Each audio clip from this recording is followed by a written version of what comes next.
चूँकि अजीम भैया से मैं बहुत वर्षों से जुड़ा हुआ हूँ और उनकी सेवा भाव जो मैंने देखा है और जो मैंने आकलन किया है वो गजबे है, वो काबिल तारीफ है।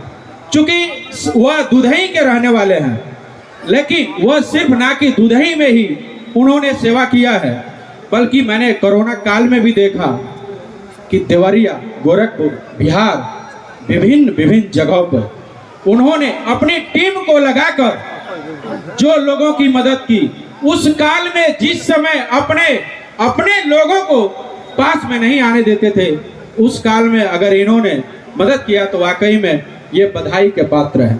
इसी संदर्भ में मैंने कहा कि इतना शानदार कार्यक्रम कराने के लिए भैया अजीम आलम जी का भी सम्मान होना चाहिए। चूँकि दुधई निवासी हैं, चेयरमैन भी दुधई से हैं और इन्हें अगर लालच होता कि मैं सिर्फ दुधई का ही भला करने के लिए हूँ क्योंकि मुझे यहाँ से कुछ पाना है, तो अन्य जो है कि जिलों में यह सम्मान नहीं प्राप्त करते, क्योंकि जहाँ जहाँ इन्होंने मदद किया है वहाँ से इनको सम्मान एक तरफ से इंसानियत के नाते मिला है। मैं गवाह हूँ, बहुत पहले इनके द्वारा मुझे बहुत सारे स्वेटर, कंबल इत्यादि प्राप्त हुए थे, जो मैं अपने दियरा क्षेत्र में जो नदी उस पार है, अमवा, खानगी, रामपुर, गोबरही इत्यादि जगहों पर मैंने अपने माध्यम से बंटवाया था। यह हैं हमारे भैया अजीम आलम जी, जिनके द्वारा शुरू से ही हजारों लोगों की मदद की गई है।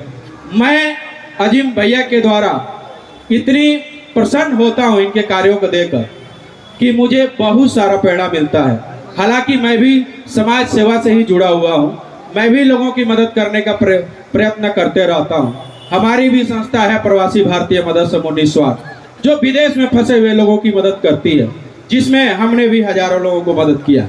बशर्ते हमने जो मदद किया है वह एक अलग है, लेकिन भैया अजीम आलम जी का जो मदद है वह एक अलग है।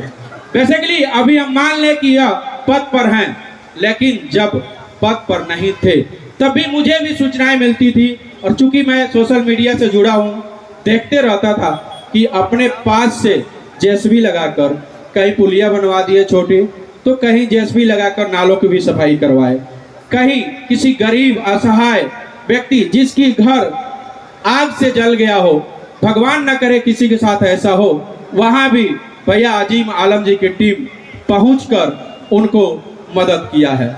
मैं ऐसे भैया अजीम आलम जी के लिए आप सभी से चाहूंगा कि एक बार जोरदार ताली से जो है कि स्वागत करें, वंदन करें, अभिनंदन करें। हालांकि मैं अरविंद कुमार सागर भैया के लिए मैं ज़्यादा शब्द नहीं कह पाऊंगा, कि कहते हैं ना कि सूरज के आगे दिया दिखाना होगा। इन्होंने आर्थिक तौर से, शारीरिक तौर, हर तरह से इन्होंने मदद किया है, और जहां तक मुझे ये भी सूचना है कि बहुत सारे बच्चियों का पढ़ाई का भी खर्च उठाते हैं, तो यह भी एक काबिल तारीफ है। उन बच्चियों के लिए भी एक बार आप लोग ताली बजाएं।